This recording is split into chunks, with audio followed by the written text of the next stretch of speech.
The thermometer nailed to the outside post of Walter Hagen's claim read 18 degrees below zero on the morning of January 11th, 1876, and Walter stood at his frost-clouded window with a mug of black coffee going cold in his hand, looking south across the frozen expanse of Pembina County toward the low rise of land where Tongue River made its lazy bend through the cottonwoods. He had been watching that stretch of ground for 3 days now, 3 days without smoke, 3 days without any sign of movement from the low mound of sod and earth that Eleanor Marsh called home. If you could call it that, if you could call that half-buried peculiarity a home without laughing, which Walter had done many times in the past 18 months and did not feel like doing now, because the absence of smoke meant one of two things and neither of them was funny. Either the old woman's strange underground stove had finally failed the way every sensible person in the county had always known it would fail, or Eleanor Marsh herself had failed, which was a harder thing to look at directly across a frozen prairie at 7 in the morning, with your coffee going cold and your youngest still coughing from the night before. Walter set the mug on the windowsill and told his wife Dorothy that the old woman from the river bend had probably frozen to death in that dirt hole she had insisted on digging, and that somebody ought to ride out come spring to see about Christian burial. Dorothy looked up from the bread she was cutting and said nothing, but the way she looked at him carried a weight that he chose not to examine too carefully, and he went back to checking the firewood supply in the lean-to and tried to stop thinking about the absence of smoke. He was wrong about the smoke. He was wrong about Eleanor. And in 48 hours, when the temperature dropped to 43 below zero and the wind came screaming down from the north at 57 miles an hour, Walter Hagen would understand in the most permanent and humbling way possible just how wrong a man could be about staying warm on the northern plains. Eleanor Marsh had arrived in Pembina County in May of 1874, one of 39 homesteaders who filed claims that spring under the Homestead Act. She was 62 years old. This was the first remarkable thing about her, and to the other homesteaders, it read less as remarkable than as alarming, because 62 was not an age at which a person chose to start over on raw Dakota prairie, unless desperation had narrowed the available choices down to something close to one. Her right hand stiffened in the cold, the knuckles swelling and locking in the mornings until she worked them loose with careful, deliberate movement, a process that took 20 minutes on bad days and made the simplest task into test of patience she had learned to pass without complaint. Her lower back had not been entirely right since a cart accident in '68, and there were afternoons in the field when she had to stop and press both fists into the base of her spine and breathe through whatever the movement cost her before she could continue. She was not a large woman. She was not a young woman. She was not a woman who had come to Dakota Territory because she wanted adventure. She had come because her husband Edmund had died of a fever in '69, and her only son Thomas had died on a railroad work crew in Minnesota in '72, crushed beneath a timber. He had no business being there on a morning. He had no business being on that particular section of track, and after Thomas there was nothing left in the tenement rooms in the city that she could point to as a reason to stay. The rooms held memory and debt in roughly equal measure, and neither one was serving her. When the land office circular started appearing on the walls of the neighborhood grocery, she stood in front of one for a long time and read it twice, and then went home and began calculating what she owned that could be sold and what she could not afford to leave behind. She arrived with three things that mattered. The first was a leather satchel containing Edmund's naturalization papers and the documentation she would need to file her own claim under the law. The second was a small framed photograph of a saint that had hung above her son's bed since he was an infant, the glass cracked in one corner from the journey.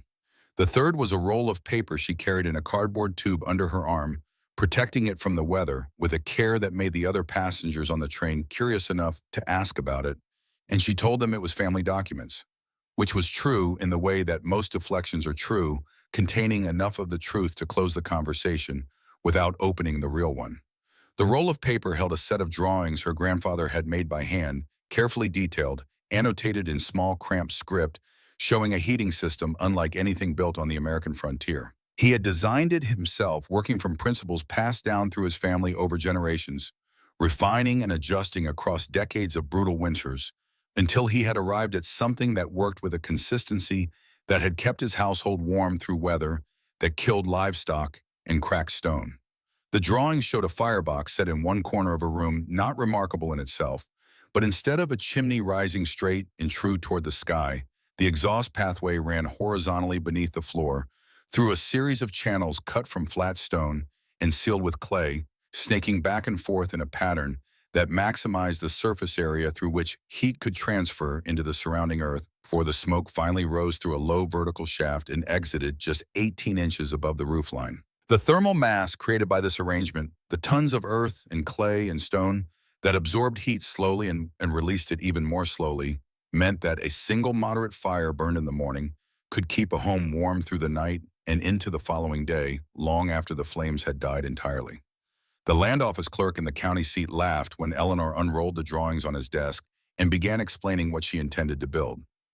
Not a cruel laugh exactly, more the laugh of a man confronted with something so far outside his experience that laughter was the only response his mind could assemble on short notice. She rolled the drawings back up and put them in the tube and did not explain again to anyone in an official capacity. She filed on a quarter section where Tongue River made its bend, where a stand of cottonwoods provided timber, and where a spring fed a small creek that ran clear and cold through both summer and the early weeks of frost before the deep cold sealed it. Walter Hagen had filed the adjacent claim to the north and introduced himself the week Eleanor arrived, and he told her directly, not unkindly, but without softening it, either that a woman alone at her age was going to find the Dakota winters different from anything she had encountered before, and that if she had family anywhere in the territory, she might consider whether proximity to them was worth more than the quarter section she was standing on. His wife Dorothy came 2 days later with a loaf of bread and a jar of wild plum preserves, and Dorothy was genuinely kind about it, asking about Eleanor's journey and listening to the answers. But Eleanor caught the look that passed across Dorothy's face when she saw the small claim shack Eleanor was using as temporary quarters. And the look said the same thing her husband's words had said, only with more sorrow in it.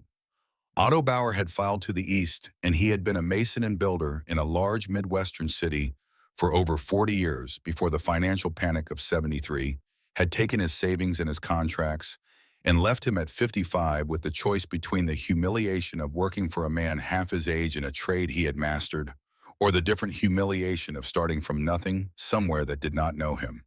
He had chosen Dakota. He was a heavy-set man with broad hands and a methodical way of speaking that reflected the methodical way he thought, working through problems step by step, never rushing to conclusions, which made his conclusions generally reliable and made him genuinely difficult to argue with on technical subjects.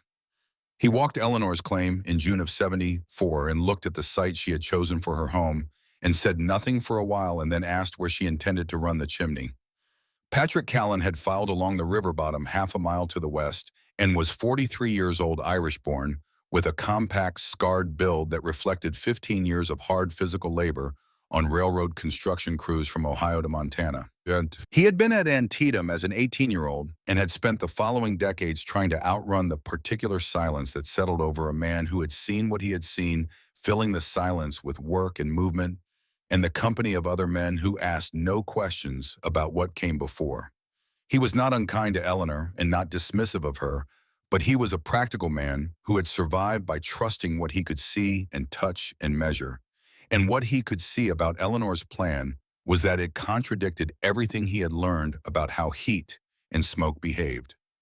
Reverend Aldous Crane held services in Walter Hagen's barn every other Sunday and was a careful, thoughtful man who had lost a sister to a house fire in Ohio in '61 and who worried openly about the question of sparks in a system built from stone and clay rather than metal and mortar. He was not hostile to Eleanor and visited her claim twice in that first summer, both times examining the construction work with genuine attention, both times leaving without saying anything definitive, which Eleanor understood to mean he had not yet decided what he thought. Eleanor spent June and July of '74 doing work that made every person who saw it shake their head. She was excavating with a shovel she had purchased on credit from the general store in the county seat, a second-hand tool with a replaced handle that was slightly too long for her height, and she moved dirt with the slow, inexorable patience of a person who has decided that the only way through a large task is to stop thinking of it as large and simply do the next shovelful. The hole went down 4 feet over the course of 5 weeks, 20 feet long and 14 feet wide, the excavated earth piled in mounds around the perimeter that would serve later as windbreaks. She hauled flat limestone from the riverbank in a borrowed wagon 3 trips over 2 days, the stones heavy and awkward to load alone her back, complaining in ways she acknowledged and ignored. She cut cottonwood logs for the roof framing. She gathered dry grass in bundles for insulation. She mixed clay from the riverbank with sand and cut straw in a wooden trough she built from scrap lumber, testing the consistency with her fingers until it was what she needed. The excavation and the roof framing and the masonry work took the better part of 2 months, and during those 2 months she slept in the temporary claim shack and ate simply and worked from first light until she could no longer see clearly, and the neighbors watched and occasionally helped with tasks that required more than one pair of hands, and occasionally asked questions. She answered plainly, and occasionally offered opinions. She received politely and set aside. The heart of the system was the channel work beneath the floor, and this was the part that drew the most attention and the most skepticism. She had split the flat limestone herself using a technique her grandfather's notes described for getting consistent thickness from a regular stone, and she fitted the pieces together in a pattern that required several attempts and several failures before it began to resolve itself into something that would hold. The channels ran from the firebox in the northwest corner of the dugout in a path that descended slightly as it moved a deliberate grade. Her grandfather's drawing specified to assist the draw, turning back on itself at the south wall and running back to the north, turning again, running south, turning again, the whole length of it 43 feet before it turned upward into the short vertical shaft that exited through the sod roof. The channels were sealed above with fitted stone and clay, pressed into every joint tight enough that smoke could not escape into the room below, loose enough that heat could radiate upward through the packed earth of the floor. Otto Bauer watched the channel work for an afternoon in August and then walked home and came back the next morning with a folded piece of paper on which he had made some calculations overnight. He stood in the excavation with his hat in his hands and explained his concerns in the careful sequential way he explained everything. The horizontal run of the channels reduced the draft, first compared to a vertical chimney, and weak draft meant incomplete combustion, and incomplete combustion meant smoke, and smoke in an enclosed underground space meant death. The surface area exposed to the earth was theoretically capable of transferring significant heat, he acknowledged, but the thermal mass argument assumed the system could reach and maintain operating temperature, which assumed the draft was sufficient to sustain combustion, which he did not believe it was. Eleanor listened without interrupting. When he finished, she asked how much wood he burned each week in his current setup, and Otto frowned and said he did not keep count of every log, and Eleanor said she had burned just under a quarter cord since September, meaning since she had been running test fires in the system to cure the clay joints. And Otto said nothing for a moment, and then said the number was either wrong or she was measuring incorrectly. Patrick Callan's objection was more visceral. He had spent 2 hours one afternoon in late August sitting on an overturned bucket, watching Eleanor mortar the last of the channel stone in place, and at the end of those 2 hours he stood up and said what he had been building towards saying since he arrived. That fire won't draw right. Smoke will back up and you'll suffocate before morning. His voice carried the weight of a man who had seen the specific thing he was describing, who had pulled men out of poorly ventilated railroad camp shelters in the mornings and knew what it looked like. Eleanor did not look up from her work. Her grandfather had heated his entire house with one fire, she said. One fire in the morning, warm all day and all night. Patrick said this was not wherever her grandfather had lived.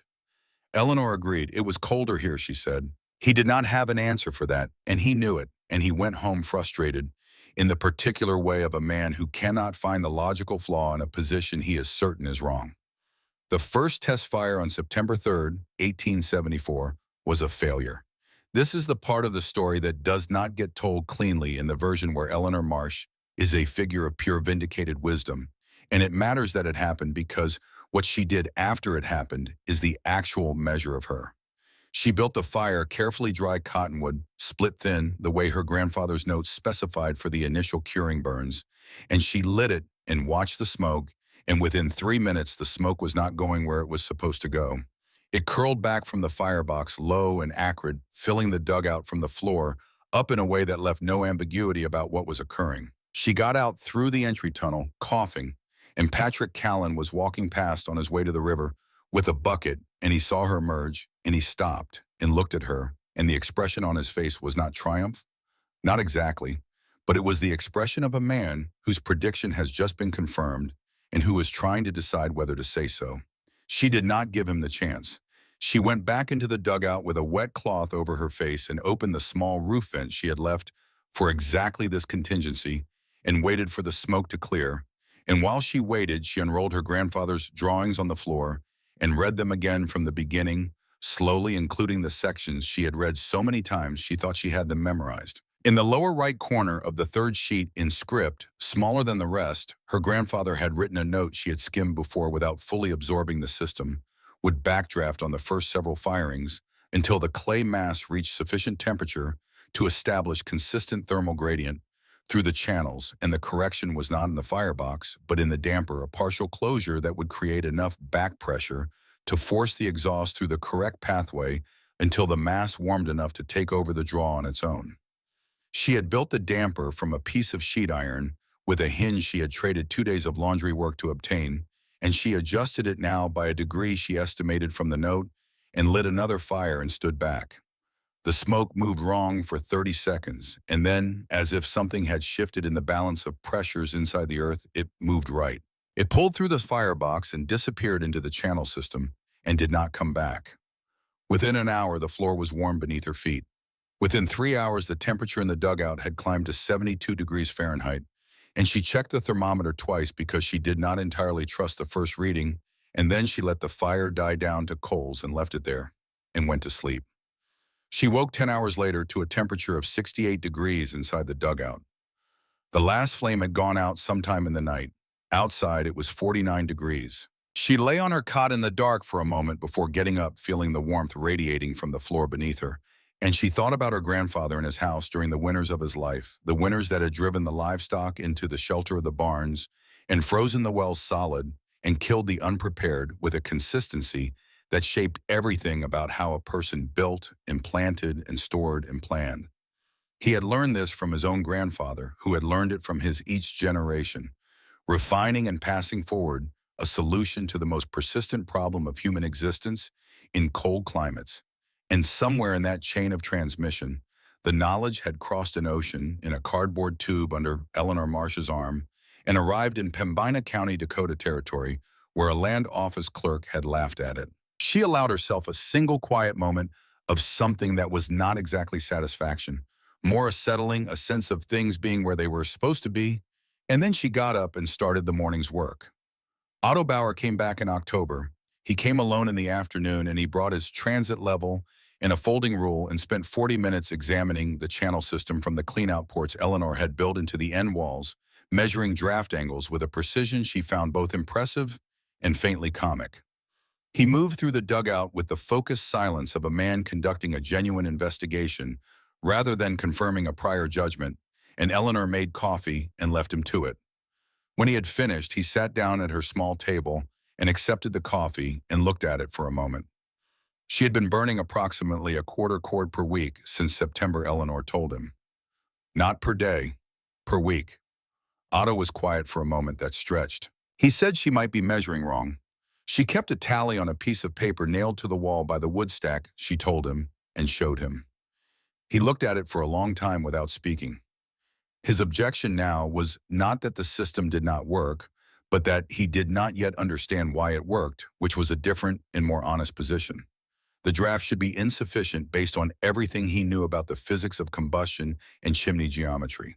The channel length should create too much resistance. The low exit point should limit draw.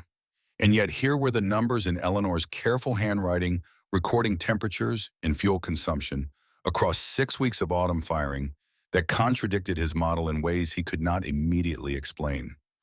He had a good thermometer, he said finally, the best available in the county, an instrument he had ordered from a supplier in St. Paul before the panic had made such expenditures impossible to justify. He would leave it with her, and he wanted her to record the temperature inside the dugout every 2 hours day and night for 3 days, and he would come back and collect the data and examine it. He set the thermometer on her shelf and picked up his hat and his tools and went to the door, and then he stopped with his hand on the latch and turned back. The question in his expression was one he was not entirely comfortable with asking, which was visible in the way he assembled himself. Before asking it, had she experienced any problem with the draft since the initial adjustment in September? She had not. He nodded once, a motion that committed him to nothing and left. He returned 3 days later in the mid-morning, and Eleanor handed him the sheet of paper with the temperature readings written in 2-hour intervals across 72 hours. He read it standing by the door, not sitting, not removing his coat, as if he had not decided yet whether this visit was going to require staying. She watched him read it, watched the way his expression did not change on the surface but changed underneath the small tightening around the eyes of a man encountering numbers that do not fit the model he has been carrying. He folded the paper and put it in the inside pocket of his coat against his chest and picked up the thermometer from the shelf. When he reached the door, she asked what he thought. Otto Bauer paused in the doorway with the thermometer in his hand and the folded paper in his coat and the late October light coming gray through the sod roof opening behind him. He said he needed to watch through a winter. He left. Eleanor poured the remainder of the coffee into her cup and drank it by the window and did not say anything to the empty room, which was something she had learned to do, living alone, not filling silence with words just because silence was uncomfortable. The silence outside was already vast.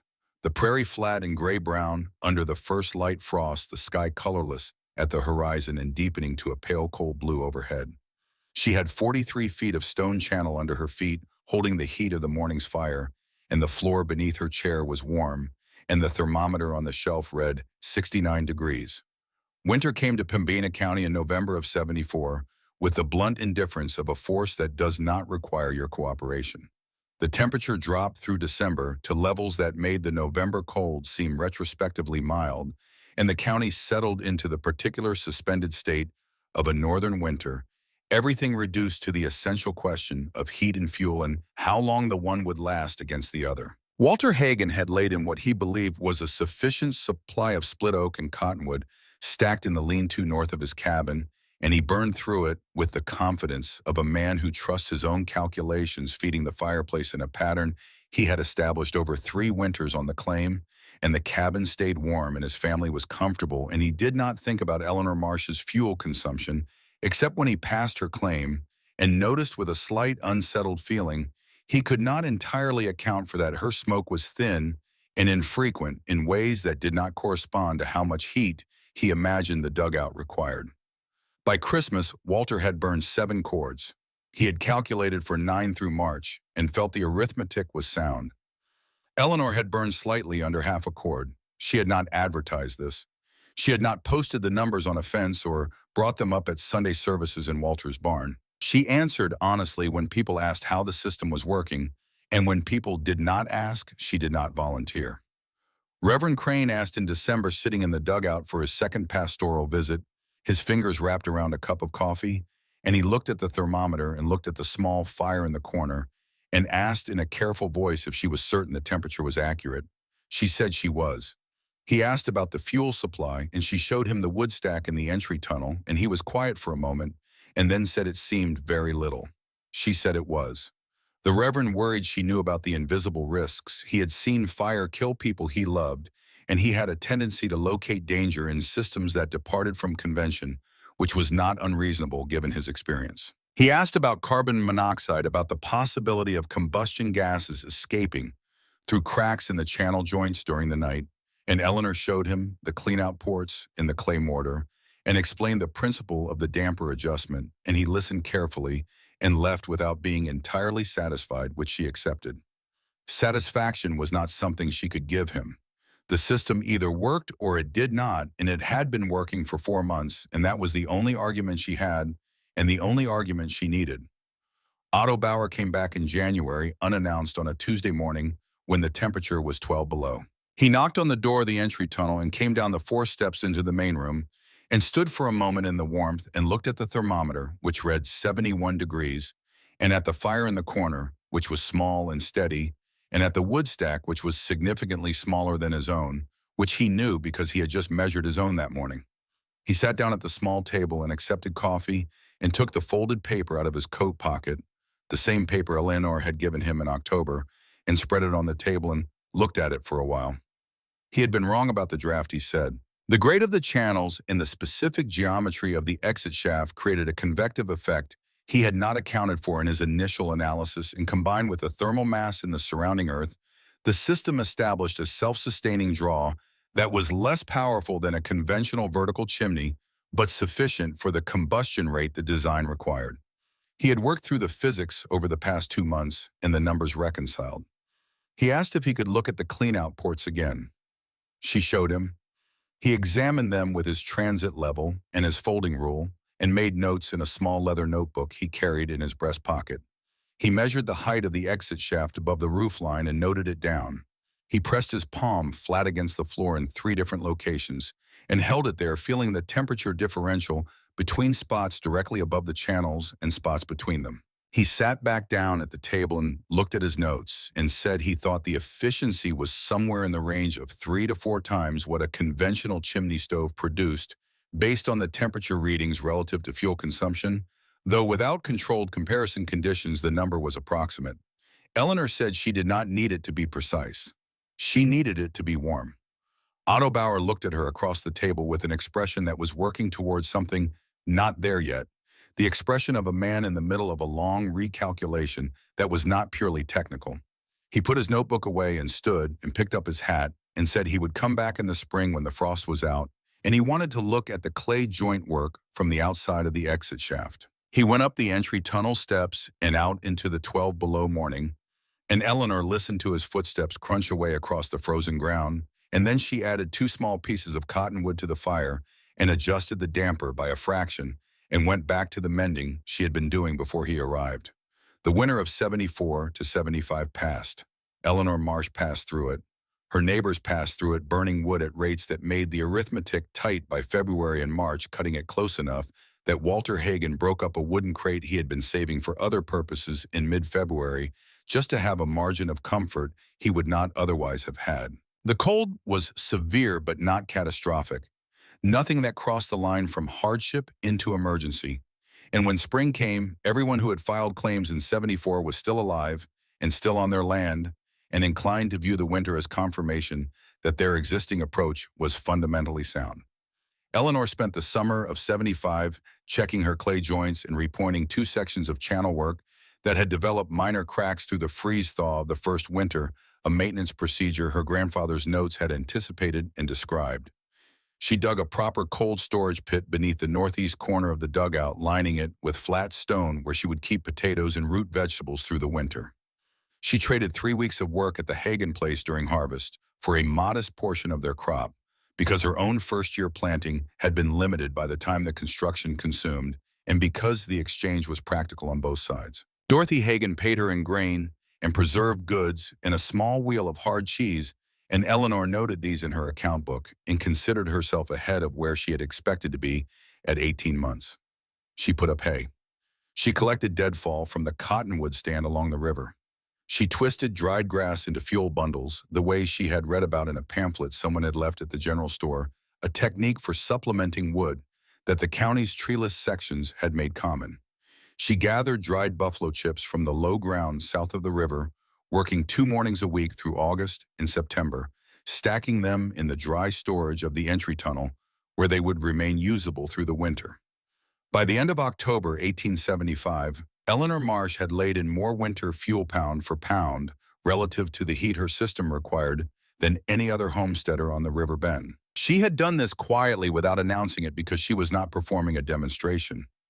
She was preparing for winter because she was a woman who understood winter and what it asked of the unprepared. On the morning of January 9, 1876, Eleanor stepped outside the dugout before first light and stood in the cold looking at the sky to the north. The stars were unusually bright in a way that is sometimes described as beautiful and is actually a sign of an atmosphere so dry and cold that even the moisture that normally softens starlight has been stripped out of it. And she stood there for a long time looking at the quality of the dark and the way the northwest horizon had a certain pale opacity to it, a color that was not quite the black of the sky above it, but something denser and lower. And she went back inside and began planning. She spent that day moving water. She filled every vessel she owned, including 2 wooden barrels she had purchased from Patrick Callan in the fall, carrying water from the spring in buckets until both barrels were full, and a row of crocks and tins along the west wall were full, and she had water for a week without leaving the dugout.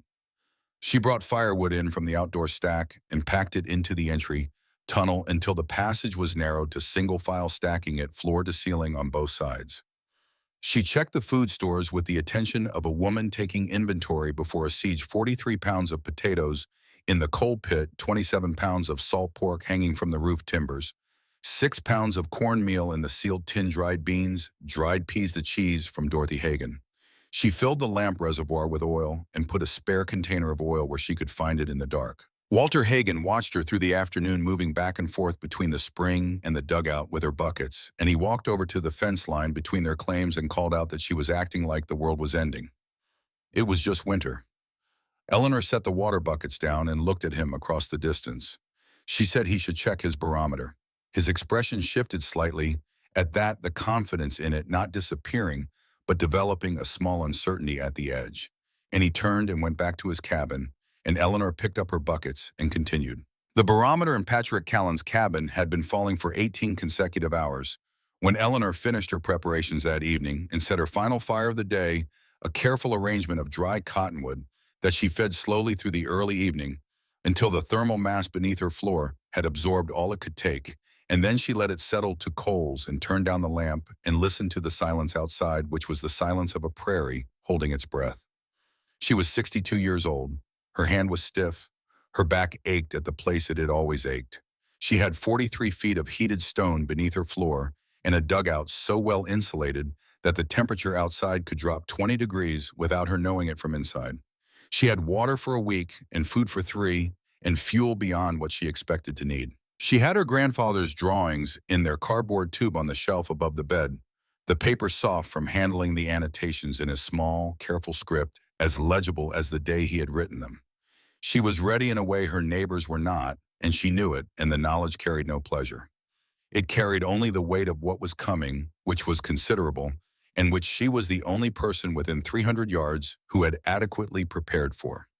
She did not sleep easily that night, not from fear, from the particular vigilance of a person who has done everything within her power and is now waiting for the thing she has prepared for to arrive. It arrived at 2 in the morning on January 12th. The wind arrived without warning, which was the thing about it that Patrick Callan would remember longer than the cold and longer than the pain that came later. He had been a light sleeper since Antietam, tuned to disturbance, the way a man who has survived one catastrophic surprise trains himself to detect the next one. And he came awake at 2 in the morning on January 12th, not to a sound, but to the absence of the particular quality of silence that had held the county for 3 days, the brittle, pressurized quiet of extreme cold without movement. What replaced it was not gradual. One moment there was nothing, and the next moment the north wall of his cabin flexed inward with a groan that traveled through the log structure from foundation to ridgeline, and the fire in his stove surged and threw light across the ceiling, and Patrick was on his feet before he had fully registered being awake. He crossed to the window and looked north and could not see anything at all. Not the fence line 20 yards out, not the ground, not the sky. The lamp behind him threw a yellow rectangle onto the glass, and beyond the glass there was nothing but white, moving at a velocity that made the individual flakes indistinguishable from each other. A solid wall of driven snow that the wind was carrying, not downward but nearly horizontal, and the temperature, which had been 18 below when he had checked it before sleeping, was doing something the thermometer outside his door would record as a drop of 8 degrees in the first hour, though he would not know that number until morning. He added wood to the stove and sat in the chair closest to it and listened to the cabin talk back to the wind, the chinking between the logs hissing, where the pressure differential was high enough to push cold air through gaps that had been adequately sealed an hour ago and were now being found out. He had a good supply of split wood in the lean-to. He had calculated it at better than sufficient for the season. He sat with his hands near the stove and did the arithmetic again in his head, because a man who has survived by planning does not stop planning when the conditions get serious. He plans harder. And what the arithmetic told him in the first 20 minutes of that wind was that his consumption rate was going to have to change, or his supply was going to be a problem before the storm ended. The issue was not the fire itself. The issue was the chimney. A straight vertical chimney on a calm, cold night drew at a predictable rate, pulling air through the firebox at a speed that corresponded to the temperature differential between the flue gases and the outside air, and a man who knew his stove could manage that draw, feed the fire at a pace that produced steady heat without burning through wood faster than necessary. What the wind did to that calculation was cruel and simple. It increased the draft by creating negative pressure at the chimney cap, essentially pulling the exhaust out faster than the fire's natural convection would produce, which meant the fire burned hotter and faster than intended, which meant the wood consumption climbed in direct proportion to the wind speed outs, which on this particular night was climbing towards something Patrick had no adequate frame of reference for. By 3 in the morning, he had burned through what he would normally use in a full day. He stood at the wood stack and counted what remained and did the division and arrived at a number that made him stand very still for a moment, with his hand resting on the top log, not picking it up yet, just resting his hand on the cold bark and breathing. 4 days if the consumption rate stayed at this level, maybe 4.5. The question was how long the storm would last, which was a question no one in Pembina County had the instruments or the experience to answer with confidence, because the northern plains in January did not have a reliable upper limit on what they were willing to do.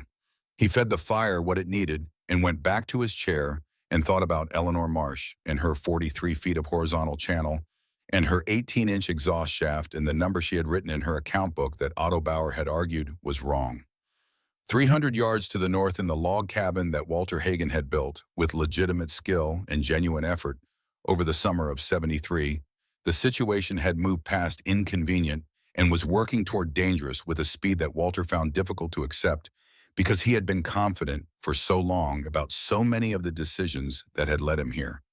The chimney was the center of it. He had built it the way his father had built chimneys in the cold country. He came from straight and true, from firebox to cap mortared stone with a proper cleanout and a well-fitted damper he had made himself from cast iron.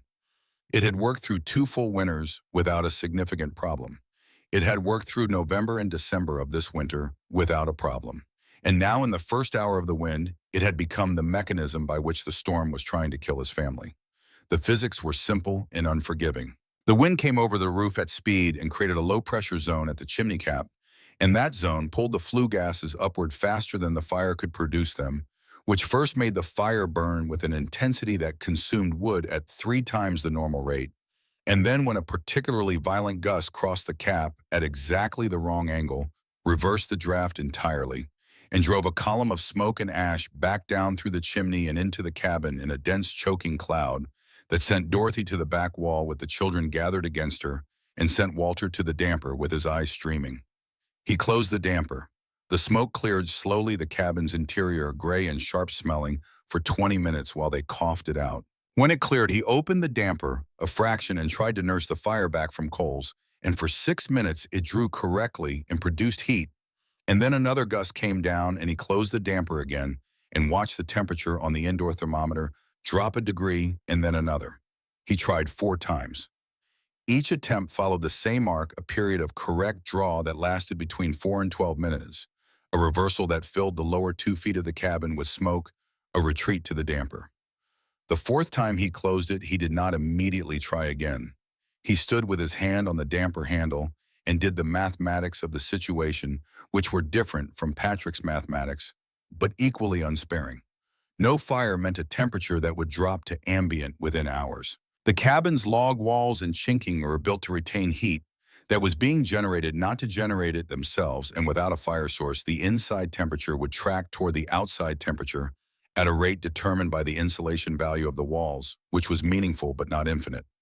Dorothy had the children in all the clothes they owned and under every blanket in the house, and it was not enough for 40 below, which was where this night was going. Dorothy's voice came from the back of the cabin, steady in the way that people who are genuinely frightened sometimes become steady, the calm of a person who has decided that panic is a luxury the situation cannot afford. How much longer, Walter? It was not quite a question. It was a woman determining what she was dealing with. Walter looked at the damper handle in his hand, and at the smoke-darkened ceiling, and at the thermometer on the wall, which had dropped 14 degrees since midnight, and he said he was working on it, which was true in the sense that he was thinking about it intensely, which was the only form working on it currently available to him. The problem with every solution he could generate was that it required the chimney to do something the chimney was no longer willing to do. He could build a smaller fire that produced less draft differential and hope that reduced the reversal risk, but a smaller fire in this cold would not hold the temperature and would still be subject to the same wind dynamics at the cap. He could try to shield the cap from the direct wind, but going onto the roof and what was happening outside the walls was not a plan. It was a method of dying more efficiently than freezing to death in his own cabin. He could burn the cabin's furniture and interior woodwork and accept the fumes and the structural damage which would buy time but not solve the chimney problem and would leave them in a structurally compromised building after the storm. He had no solution. He had been building and maintaining this cabin for 3 years with the confidence of a man who understands his craft, and the wind had found the one element of the design that became a liability under extreme conditions, and he had no solution. Dorothy asked if he wanted her to try the damper again, and he said no. Wait. He was thinking about the fact that Eleanor Marsh's smoke had been thin and infrequent for 3 days before the storm, and that he had interpreted this as evidence of failure rather than as evidence of a system that did not need to produce much smoke to keep a house warm. And this reinterpretation was arriving at a moment when it was not useful to him, except as a particular variety of regret. 300 yards to the south below ground, Eleanor added a short length of cottonwood to the fire and adjusted the damper a quarter turn and watched the flames settle to the steady low burn she wanted, and then she went back to her chair. The storm was noise above her, muffled through 4 feet of earth and 2 feet of sod, to a sound like distant surf, a continuous low roar that carried no individual gusts, no reversals, no violence, just the steady presence of a large force doing what it did, which was no concern of hers down here. The thermometer read 71 degrees. The floor beneath her feet was warm. She had been awake for 2 hours, not because anything required her to be awake, but because she was 62 years old, and the night's deep cold had sharpened her instincts past the point where sleep came easily, and she sat in her chair and read by lamplight and listened to the world above being rearranged. The horizontal channel system beneath her had been accumulating heat since the previous morning's long fire. 6 tons of thermal mass earth and clay and stone had been warming through 15 hours of careful feeding before she had let the fire drop to coals the previous afternoon. And now that mass was releasing its stored heat at the rate of stone and clay and packed earth, which was slow and even and indifferent to what the air above the roof was doing. The wind that was ripping Walter Hagen's chimney apart had no mechanism for reaching Eleanor's exhaust shaft. The shaft was 18 inches tall, barely clearing the zone, and by midnight on the 12th, it was entirely buried under a drift that left only a small opening at the top, an opening that drew just enough cold air to keep the coals alive and the combustion gases moving in the correct direction, sealed against the wind by the simple fact of being below it. She burned 1/8 of a cord on that first full day of the storm. She noted it in her account book with the same careful handwriting she used for everything, a habit of precision she had maintained since Edmund had taught her bookkeeping in the first year of their marriage, back when precision had meant the difference between solvency and its opposite. Now it meant something different. Now it meant she knew exactly where she stood. Otto Bauer's situation through the first 24 hours of the storm was the one that would have been hardest to explain to someone who had not built a house, because it required understanding that an excellent solution designed for normal conditions can become its own problem when the conditions exceed the design parameters by a sufficient margin. His heating setup was the most technically sophisticated in the county, a cast iron stove with a water jacket that circulated warm water through a pipe running along the base of 2 walls, a system he had adapted from commercial heating practice in the city, efficient and even and capable of producing a comfortable temperature at a fuel consumption rate that he had been quietly proud of for the 2 winters he had been running it. What the wind did to it was demonstrate that efficiency is a ratio, not an absolute value. Efficiency means getting the most heat per unit of fuel under conditions where the denominator stays constant.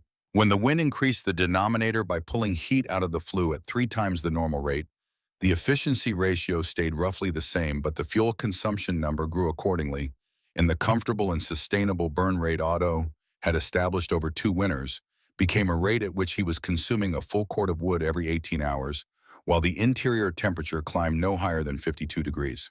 He stood at his wood stack in the first afternoon of the storm and did the same accounting Patrick was doing 300 yards to the west, and the numbers he produced were worse. He had a larger supply, which he had always maintained as a point of professional pride, but the supply was not infinite and the burn rate was not sustainable, and he was staring at a problem that his entire professional history had not equipped him to solve, because his entire professional history had operated in conditions where chimneys behaved like chimneys. He sat at his work table and took the folded paper from his coat, held it a moment without opening it, then set it flat on the table. He calculated what Eleanor's fuel consumption would be right now at this moment if her system was performing according to the number she had recorded, and he set that figure next to his own consumption number, and he sat with the two numbers in front of him for a long time. The ratio between them was not a rounding error. It was not measurement imprecision. It was a factor of somewhere between 12 and 16, and there was no version of his professional knowledge that could produce that ratio from any conventional heating system, which meant the system beneath Eleanor Marsh's floor was not a conventional heating system, and he had been evaluating it as though it were. He put the paper back in his coat and went to feed the stove and stood in the 52-degree room thinking about what he was going to do differently when the spring came. The second day of the storm was when the storm declared what it actually was. The temperature dropped to 34 below overnight and held there through the daylight hours of the 13th, and the wind did not diminish.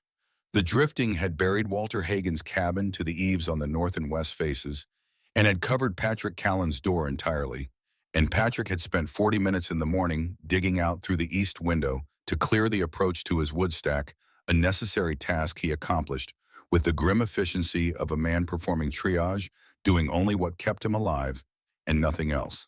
His hands were frostbitten at the fingertips when he came back inside, not severe but a warning, and he held them near the stove and thought about his fuel consumption and thought about the length of the storm and thought about Eleanor Marsh. He had not thought about her dismissively since the previous night. He was thinking about her practically now, which was a different kind of thinking, the kind that a man trained by hard experience applies when he is trying to learn something useful from a situation that is currently hurting him. He thought about the specific objection he had raised with her in August of '74, the one about smoke reversing and filling the underground space with combustion gases, and he thought about how she had been sleeping underground in that system for 16 months without dying, which was the most efficient rebuttal available to his objection, more efficient than any argument she could have made with words. Walter Hagen spent the second day in an inventory of everything combustible in his cabin that was not structurally essential. He had already accepted that the chairs in the kitchen were going to burn before this was over. He had not yet accepted the table, but he could see the table from where he stood, and he was beginning to have a relationship with the table that he had not expected to have.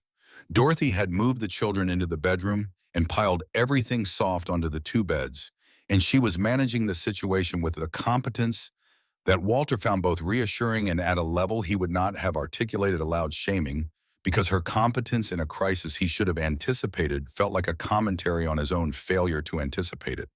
He tried the chimney twice more on the second day and got the same result both times, the brief, hopeful draw, followed by the reversal and the smoke. He had by now identified the wind condition that caused the reversal, a specific gust pattern from the northwest that struck the roof at an angle that sent a pressure pulse down the flue, and he had even developed a method for predicting it from the sound of the wind before it hit a rising note that preceded the worst gusts. But predicting it did not help him, because there was nothing he could do in the 3 seconds between the warning and the reversal except brace for the smoke and reach for the damper. The cabin's temperature was holding at 39 degrees because Dorothy had sealed the bedroom door, and they were all living in the smaller space, pooling body heat using the thermal mass of their own bodies as a heating supplement in a situation that their heating system had largely ceased to provide. The children were not in danger yet, but the word "yet" was doing a lot of work in that sentence, and Walter knew it. On the third day, Otto Bauer's wood supply crossed the threshold he had privately set as his line of serious concern. He had built that threshold with professional conservatism, set it high enough that crossing it still left him viable. But crossing it meant the margin was gone, and everything from here was the reserve he had designated as emergency stock. He was running his stove at reduced intensity, accepting a temperature of 48 degrees rather than 52, in order to stretch the fuel a degree of discomfort he found clarifying, in the way that physical discomfort sometimes clarifies thinking that comfort had allowed to be imprecise. He added the last piece of what he thought of as his comfortable supply to the stove and stood looking at the fire for a moment, and then he said aloud to the empty room without ceremony, with only the matter-of-fact delivery of a man stating a finding that his evidence compels him to state. She was right. The words landed in the cold room, and that was all. No dramatic resonance, no audience, just a 60-year-old man in the conclusion he had been delaying for 15 months because his professional identity had been built on knowing things, and what Eleanor Marsh knew was something he had not known, and the distance between those two facts had been more than he had wanted to cross. He went to the stove and built the fire as efficiently as he knew how, and thought about what he was going to do differently when the spring came, and for the first time in 3 days, his mind was more occupied with future plans than with current problems.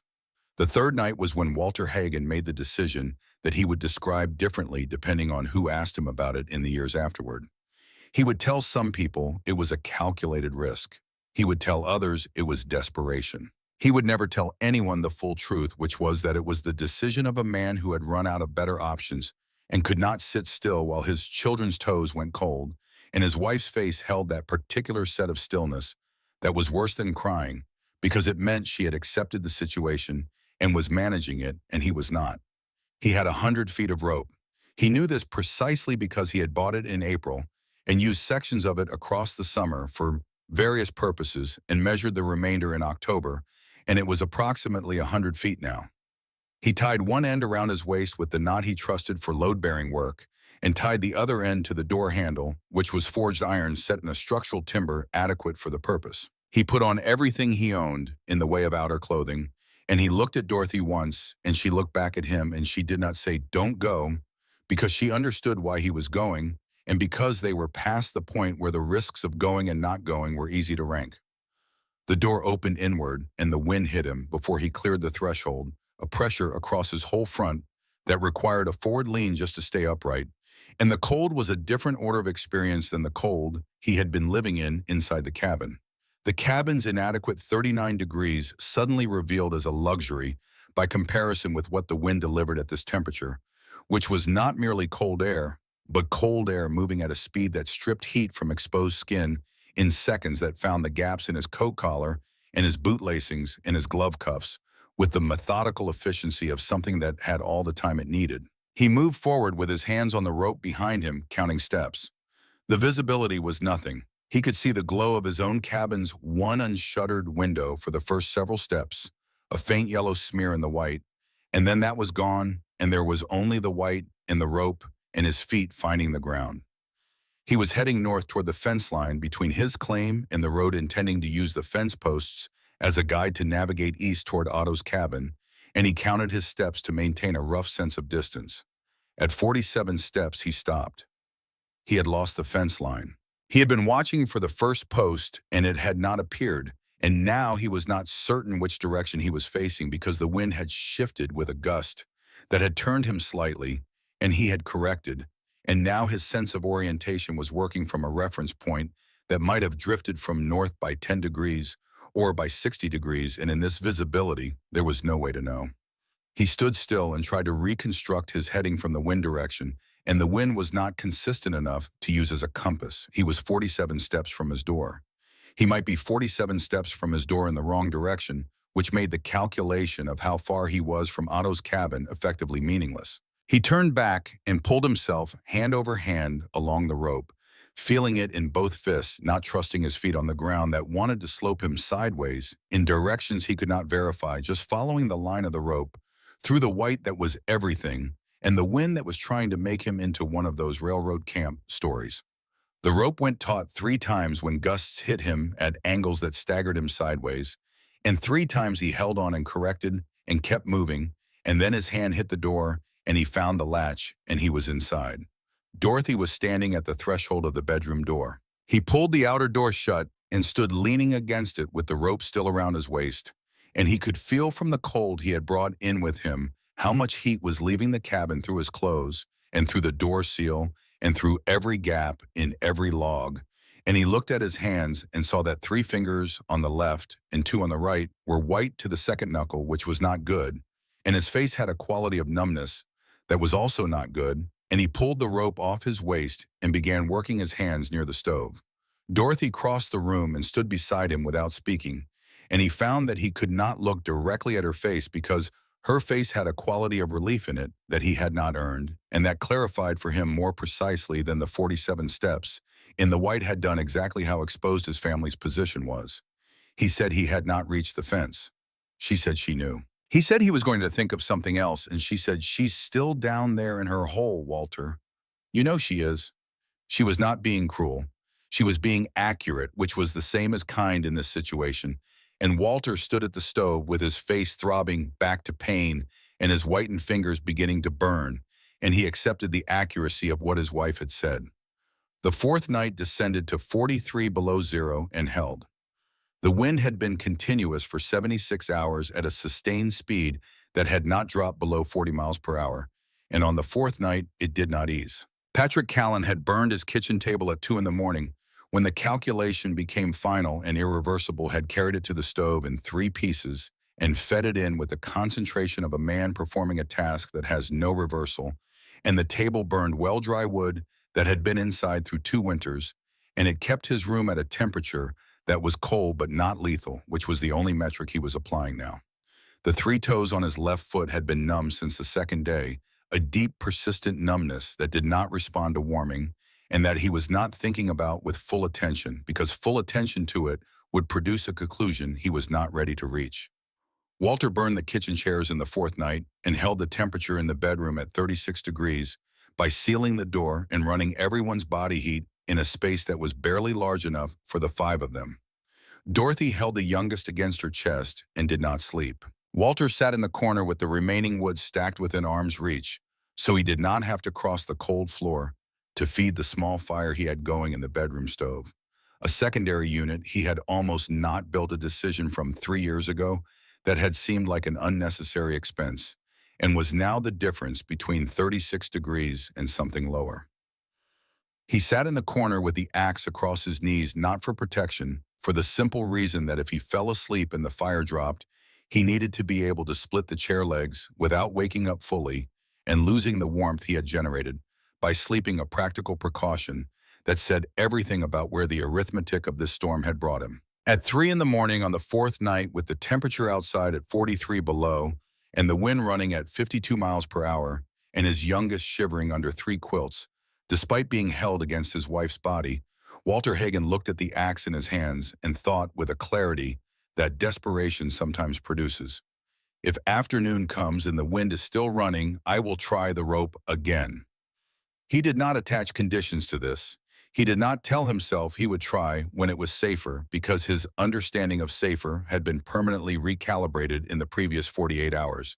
And he knew that what he was saying was, I will try the rope again, knowing what I now know about what is out there, because the alternative is the thing I am looking at when I look at my youngest child shivering under 3 quilts in a room that is 36 degrees and will not get warmer on what I have left to burn. He sat with the axe and waited with a particular quality of attention that is not hope and is not despair, but is the state of a man who has accepted the full weight of his situation and is still, despite everything functional, still making decisions, still choosing to be the person who acts rather than the person who waits for someone else to act.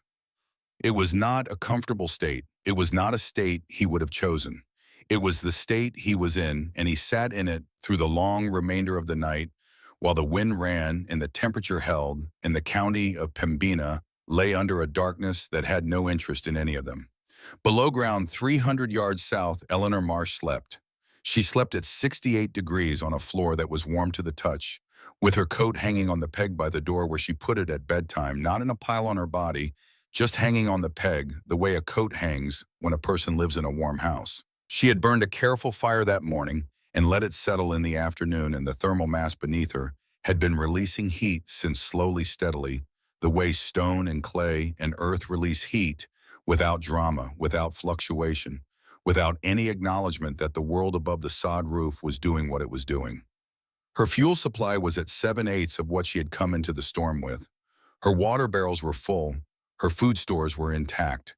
She had mended 2 shirts and a wool stocking, and braided 12 feet of grass rope, and read 40 pages of the German Bible, and slept 8 hours, and she would sleep another 8 hours tonight, and wake to whatever the morning brought with the particular equanimity of a person who has, through care and knowledge and preparation, made herself as ready as a person can be made. She did not know about Walter's rope. She did not know about Patrick's table. She did not know about Otto's fuel line. She did not know because her walls were earth and her roof was earth, and the world above it could do what it liked. She had done what her grandfather's knowledge carried forward across generations in an ocean and adapted with her own hands to this specific hard ground had made it possible to do, which was simply this: she had made a place where the cold could not reach her. The fourth night ran its full length, and the morning of the 15th came gray, and the wind did not stop with it. It ran through that morning and into the afternoon, holding at 40 miles per hour, indifferent to human accounting, and it was at 3:30 in the afternoon on January 15th that it stopped. It stopped the way it had started, without transition, without the gradual easing that a person might use to prepare themselves for a change in conditions. One moment it was running at full force, and the next moment it was not running at all. And the silence that replaced it was so complete and so sudden that Patrick Callan, who had been half sleeping in his chair with the axe handle resting against his knee, came fully awake and grabbed the axe because his nervous system processed the change as threat before his mind could identify it as relief. He sat in the chair for 30 seconds with the axe in both hands and the total silence pressing against the cabin walls like a physical presence. And then he set the axe on the floor and pressed his palms over his face and breathed. The temperature outside was 37 below zero. This was not warm. By any standard applicable to human survival, it was extremely cold, the kind of cold that could kill an unprotected person in minutes, that froze exposed skin in under two. But it was cold without wind, which made it a different category of problem, entirely the difference between a current that pulls you under and water that merely surrounds you. In still air at 37 below, a man with adequate clothing could move. A man could navigate. A man could find his way from one place to another and arrive rather than disappear. Patrick stood and went to the window and scraped a clear patch in the frost with his thumbnail and looked out at a world that had been rearranged. The drifts had created a landscape with no relationship to the one he had been living in before the storm. New hills where there had been flat ground, new valleys where there had been rises, the fence line along the road reduced to a series of irregular bumps where the posts had caught enough snow to remain visible. The sky overhead was the hard pale blue of extreme cold and perfectly clear. The sun already low in the southwest at this hour, throwing long shadows from the drift crests that made the whole terrain look like something a different planet might produce. He could see Walter Hagen's cabin 200 yards north, and he could see the smoke coming from it, thin and uncertain, which meant Walter was still burning something. He could see Otto Bauer's place to the east with better smoke, steadier, which meant Otto had managed his supply better than the worst case. He looked south toward the river bend and the low profile of Eleanor's dugout, and there was a small, dark opening at the top of the snow mass that covered everything else, the exhaust shaft still drawing, still maintaining its quiet indifference to what the storm had done to the landscape around it. He put on his coat and went out. His door was clear on three sides and drifted on the north, and he stepped into the still cold and felt it settle onto his face with an immediacy that made him pull his collar up before he had taken 2 steps.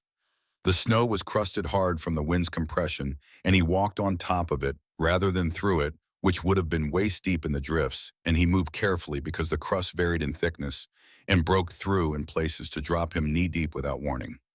He went north to Walter's place first, following the buried fence line by the post-shaped bumps, and he knocked on the door, and Walter opened it with the expression of a man who has been doing nothing but processing a long series of difficult recognitions and has arrived at a provisional peace with most of them. They did not speak about the rope. They did not speak about the chair legs or the 47 steps in the white. Walter looked at Patrick's left boot and the way Patrick was distributing his weight, and Patrick said it was 3 toes and that he already knew. And Walter nodded once and moved on. They went together to Otto Bauer's and collected Otto, who came out of his cabin carrying his folding rule and his transit level, out of habit, the tools of a man who measured things before he decided what he thought about them. And the 3 of them stood in the still cold and looked at each other with the shared knowledge of men who have been through something together without quite being together. Each in his own cabin, fighting his own version of the same losing battle, and the knowledge between them required no summary. It was Otto who said they should check on Eleanor Marsh. He said it simply, without preamble, in the matter-of-fact voice of a man proposing the obvious next task. But the way Walter's eyes moved and when Otto said it carried the acknowledgement of what check on really meant in this context, because None of them had actually said it yet. The thing that Walter had told his wife 3 days ago, and that had sat in the back of each of their minds through the storm like a weight they had chosen not to lift and examine directly. They had all at some point across the previous 76 hours believed she was dead.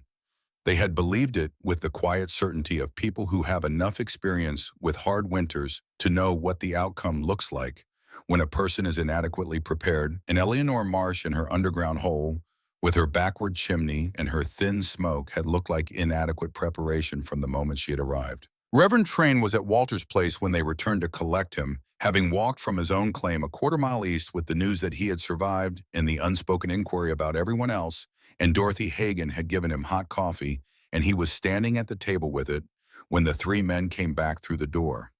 There were two other men from claims further north who had come down the road together, checking on neighbors in the way that people do in the immediate aftermath of a catastrophe, moving toward connection after days of enforced isolation. And they came along because not coming along when six people were heading somewhere with purpose was a harder choice than coming. They had shovels. This detail settled into the group without anyone explicitly proposing it, the shovels appearing as natural equipment for a trip to check on someone whose entrance might be drifted over, which was true as far as it went and did not need to go further than that for any of them to understand it. Walter took his shovel from the lean-to. Patrick had his near the door. Otto carried his folding rule in his coat pocket and a short-handled spade in his right hand, and Reverend Crane carried nothing because he had walked from his place without tools and borrowed a spade from Walter's lean-to without quite looking at Walter when he took it. They went south across the rearranged landscape following the buried fence line that marked the boundary between Walter's claim and Eleanor's, stepping high over the drifts and breaking through the crust in unpredictable intervals, working in single file where the drifts were highest. The walk that would have taken 5 minutes on clear ground took 15 on the crusted snow, and they did not talk while they walked, partly because talking in this cold-cost heat, and partly because there was nothing to say, yet that was not premature. The sun was dropping toward the southwestern horizon, and the shadows from the drift crests were stretching long and blue across the white, and the cold had a quality of finality to it, a clarity that comes after prolonged violence, the way a room is very quiet after something loud has happened in it.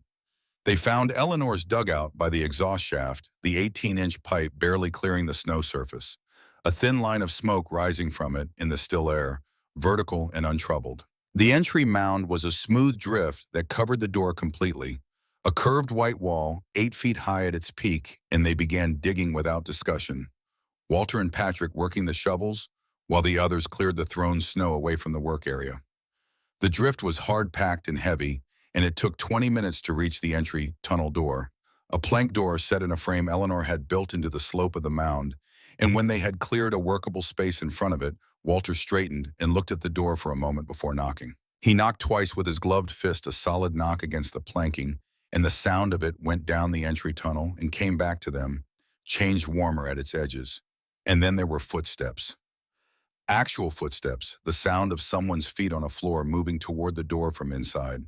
And Walter felt something shift in his chest that he would not have been able to name precisely, but that involved the distance between what he had expected and what the footsteps meant. The door opened inward, the way it was built to open, and warmth came out first. Not a wave exactly, more a pressure, a front of air moving from a place that was 70 degrees toward a place that was 37 below zero, and the contrast was not subtle. It hit their faces like stepping into a kitchen in winter. That specific shock of warmth after cold that the body registers before the mind does, and they all felt it, all six of them, standing in the excavated space in front of Eleanor Marsh's door. And then they saw Eleanor. She was wearing a cotton work shirt, the kind she wore for the mending and the braiding and the indoor tasks of a confined winter week. No shawl, no coat, no extra layers. She was 62 years old, and she had been underground for 4 days, while the worst storm in the county's recorded history ran itself out above her roof, and she stood in the doorway looking at them with an expression of genuine surprise, the authentic surprise of a person who expected solitude and found 6 men with shovels instead. Her eyes moved across the group, taking in the shovels, taking in the state of them. The frost on their collars, the raw patches on Walter's face from 3 nights ago, the way Patrick was standing with his weight distributed unevenly in a way she did not comment on, and her expression settled into something that was concern rather than triumph, inquiry rather than vindication. "Are you all right?" she said, looking at their faces, each one in turn. "Do you need something? Come in if you need to come in. It is warm." There was a long silence. The thermometer mounted on the wall behind her right shoulder, visible through the open door, read 68 degrees Fahrenheit. Walter could read the number from where he stood. He had been keeping his children warm at 36 degrees for the past 2 days, and the number on Eleanor's thermometer was a fact that required a moment to absorb fully, to let settle into the available space where his prior certainties had been. Nobody spoke. The warmth kept coming out the open door, patient and undemonstrative. The warmth of a place that had been maintaining this temperature for 4 days without drama, without heroics, without burning through its winter supply in 76 hours, or sending a man out on the end of a rope into 40 below darkness. Just warm as a house is supposed to be warm, as if warmth in a January blizzard were the ordinary condition rather than the achieved one. Otto Bauer stepped forward and went in without asking permission, which was not a rudeness in that moment, but a necessity, the movement of a man who needs to see something directly because secondhand information is no longer adequate. He went down the 4 steps of the entry tunnel and into the main room, and Eleanor stepped back to let him pass, and he went to the floor and crouched and pressed his palm flat against the packed earth, holding it there with his eyes closed in the particular posture of a person receiving information through touch that their mind is working to process. He moved his hand 18 inches and pressed again. He stood and went to the northwest corner and looked at the firebox with the small fire still going in. It banked low, a fire producing about as much visible energy as a candle factory might waste, and he stood looking at it for a longer time. Then he went back to the table and put his folding rule on it and reached into his inside coat pocket and took out the piece of paper. He unfolded it with the careful deliberateness of a man handling something that has cost him something he has been carrying. Not because he forgot about it, but because it mattered to him in a way he had not been willing to fully articulate. He smoothed the paper on the table with his palm and looked at Eleanor's handwriting, the 2-hour temperature readings from 15 months ago, the columns of numbers he had been carrying against his chest through 2 winters and a summer between them, because there had been something in those numbers that he could not make fit his model, and he had kept them close because he had not been ready to admit what the fit problem meant. "I have been keeping this," Otto said, looking at the paper, "because I expected to find the error in it." He raised his eyes to Eleanor's face, and there was in his expression something that a 40-year professional does not often allow in his face, the compound of humility and precision that is the specific signature of a man who respects evidence more than he respects his own prior conclusions. "There is no error. The system performs exactly as these numbers describe. I was wrong, and I was wrong in a way that a man with my training should have been less willing to be." He folded the paper once and put it on the table rather than back in his coat. He was leaving it. "I would like to examine the channel work from the clean-out ports if you will allow it, and I would like to understand the draft geometry from the firebox to the exit shaft, because I have been modeling it incorrectly, and I want to understand where my model failed." Eleanor looked at him for a moment.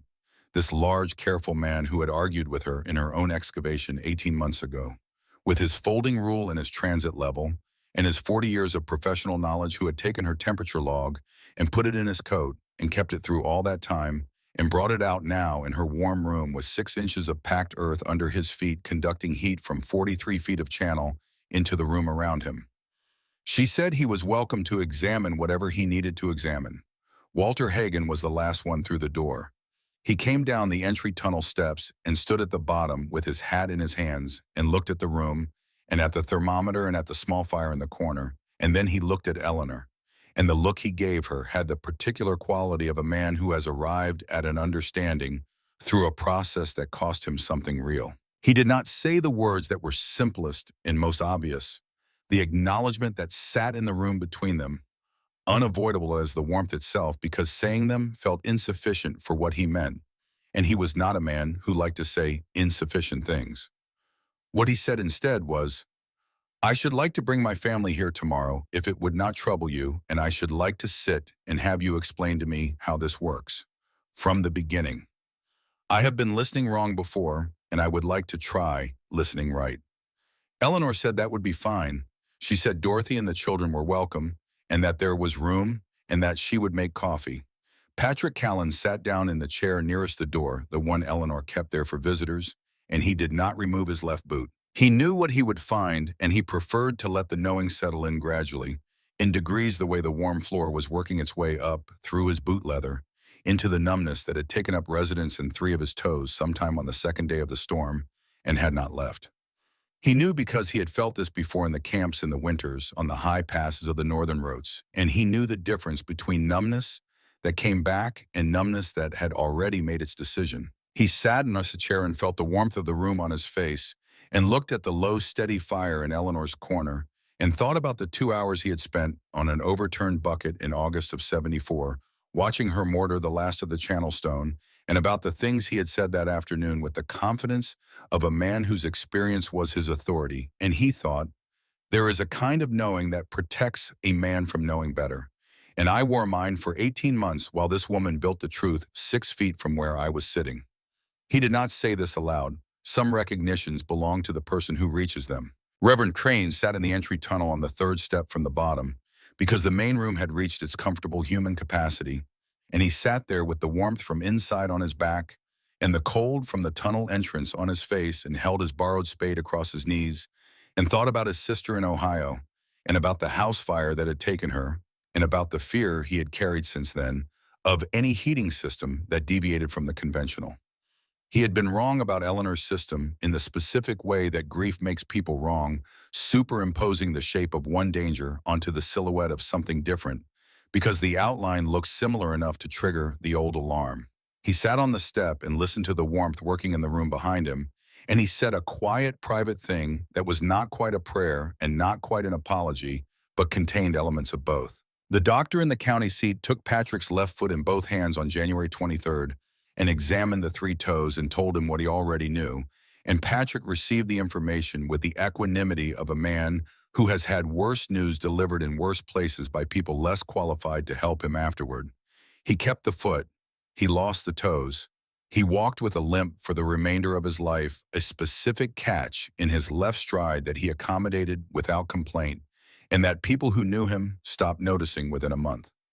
In June of 1877, he began excavating beneath his own cabin, working alone in the mornings before the heat made the work unpleasant, using a flat bar he had found in a salvage pile to split the flat limestone from the riverbank that Eleanor had shown him how to work.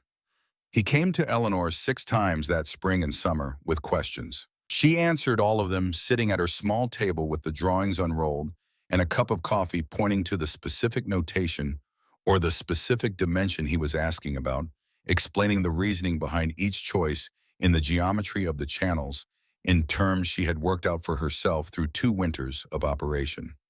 He was a good student because he had the virtue of a man who no longer assumed he already knew the answer, and by September of '77, his system was operational, and by November he had confirmed his own version of the numbers Eleanor had been recording since '74. He burned 70% less wood than he had before the storm. His cabin stayed warmer than it had in any of the previous winters he had spent on the claim.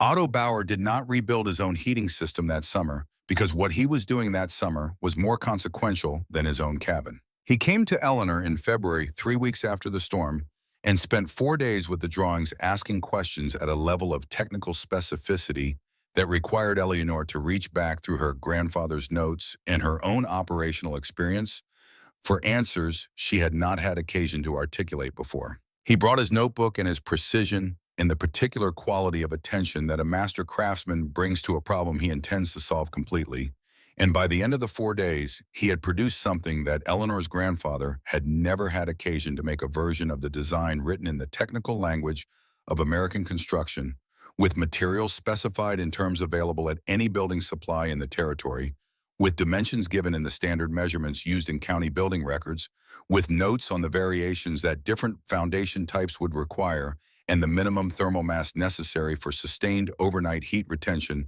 at Dakota winter temperatures. He also produced on a separate sheet a table comparing the system's theoretical fuel consumption against a conventional chimney stove under 3 temperature conditions based on his own measurements in Eleanor's dugout, and his recalculation of the physics he had first gotten wrong in the fall of '74.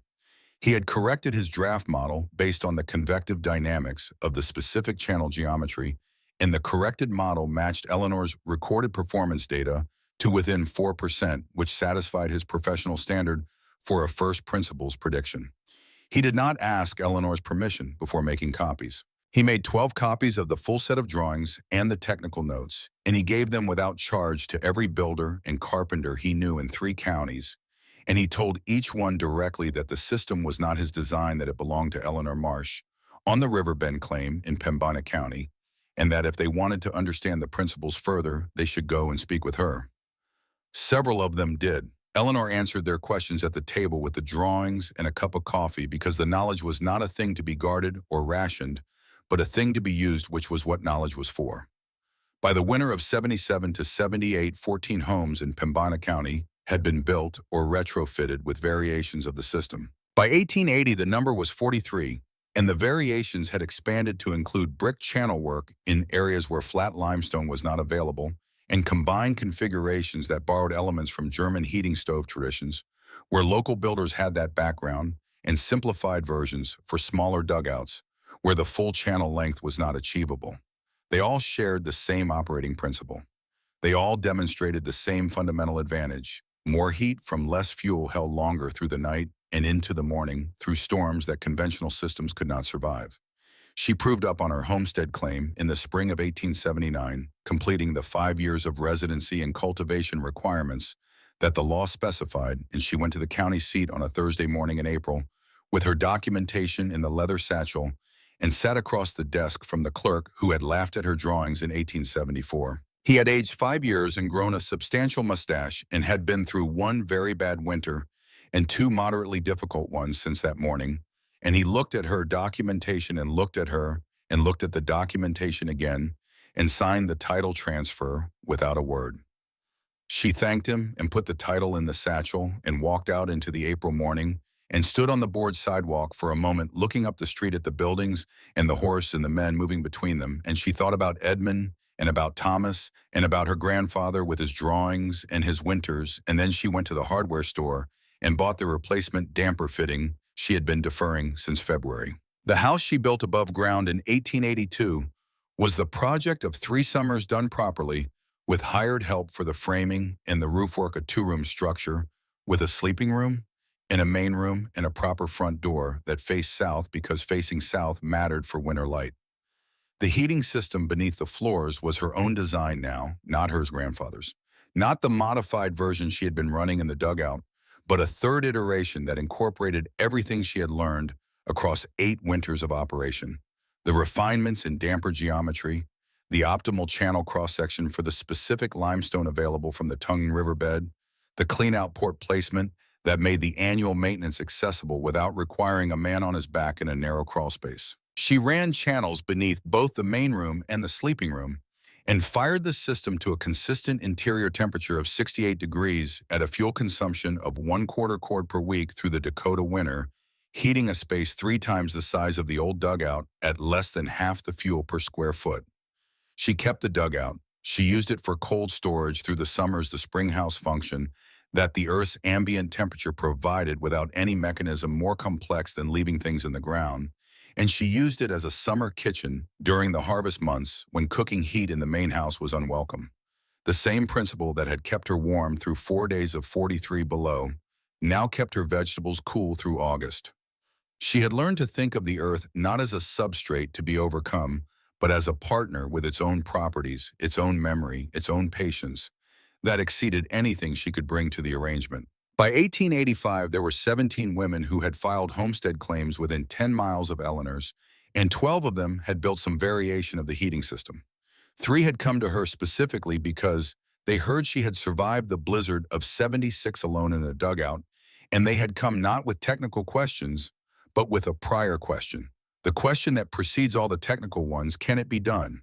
Can a woman alone on a quarter section actually do this? Eleanor had answered this question as she answered all the others with the evidence available: the dugout, the thermometer, the account book, the title deed in the leather satchel. Reverend Crane spent 6 months after the blizzard studying the drawings Otto had made before he said anything in public about them. When he did speak, he spoke carefully and at length, and what he said was both technical and theological, because he was a man for whom those two registers were not separate, and he said that a system which extracted the maximum possible warmth from the minimum possible fuel was a form of stewardship, the right use of what you had been given, the opposite of waste, and that in a territory where waste of fuel was not an abstraction, but a death sentence, stewardship was not a spiritual luxury, but a practical obligation. Walter Hagen rebuilt his chimney in the summer of '76, using a contraflow approach he had worked out with Otto's help that reduced the reversal risk in high winds. He did not install an underground channel system because his cabin was built on a stone foundation that made the excavation impractical without rebuilding. But he made Eleanor's fuel tally a standing reference point in his annual calculations, checking his own consumption against hers at the end of each winter, with the attention of a man who knows the gap between the two numbers represents a lesson he has partially learned and intends to keep working on. Dorothy Hagen became Eleanor's most consistent visitor in the years after the blizzard, coming 2 or 3 times a month through the long winters, and their friendship was of the type that develops between women of different temperaments who have recognized in each other a quality of fundamental reliability, the sense that the other person will be where she says she will be and will say what she means and will not require management. Dorothy brought her daughter the winter the girl was learning to sew, and Eleanor taught the girl the hem stitch and the flat fell seam with the patient precision of a woman who has made every article of her own clothing for the past decade and has opinions about construction. The girl was 12 and paid careful attention, and years later married and living in a frame house in the county seat, she still made her hems the way Eleanor had shown her. Eleanor Marsh died in January of 1903. She was 91 years old, and the winter that took her was mild, the kind that old-timers mentioned with mild embarrassment, as if the county itself had lost some of its character. She went in her sleep in the main room of the house she had built in '82, in a room held at 67 degrees by 1/4 quart of wood per week, which was what her system needed and what she had given it right to the end. Her land passed to a niece who came from the east the following spring to settle the estate, a young woman of 23 who had never seen Dakota before and who walked the property in May with the particular attention of someone trying to understand what a life had been, what the choices made in it had amounted to. She found the dugout by the low mound of its roof, half buried in new grass, the door still hanging on its hinges but swollen and stiff from years of disuse. She pulled it open and went down the 4 steps into a room that was cool in the May afternoon, the earth maintaining its ambient temperature, as it always did, regardless of season or instruction, and she stood in it for a while looking at the channel clean-out ports in the base of the east wall and at the firebox in the northwest corner and at the 18-inch exhaust shaft that rose through the sod above her head. The niece stayed. She took possession of the claim and filed the transfer papers and planted the south field in the first summer and hired help for the harvest and learned the main house heating system from the young man Eleanor had taught, who was still in the county and was now contracting his maintenance knowledge to the homes in the area that ran variations of the system. She was not Eleanor. Nobody who came after was Eleanor. But she understood what she had inherited, which was not only the land and the house and the legal title, but a set of accumulated decisions whose effects were still running through the county, still showing up in fuel bills, in indoor temperatures, and the specific geometry of stone channels under people's floors. The dugout survived until 1946, when the then owner of the property decided to fill it in as a safety measure, the ground above it having become unreliable after decades of thaw and compression. A crew spent a day filling it with excavated dirt, and when they were done, the outline disappeared into the field. But in photographs from the 1930s taken by a county extension worker, documenting farmstead conditions, the mounded shape is still clearly visible behind the main house, a low rectangle that nature does not produce the unmistakable signature of a structure built by human decision into the earth.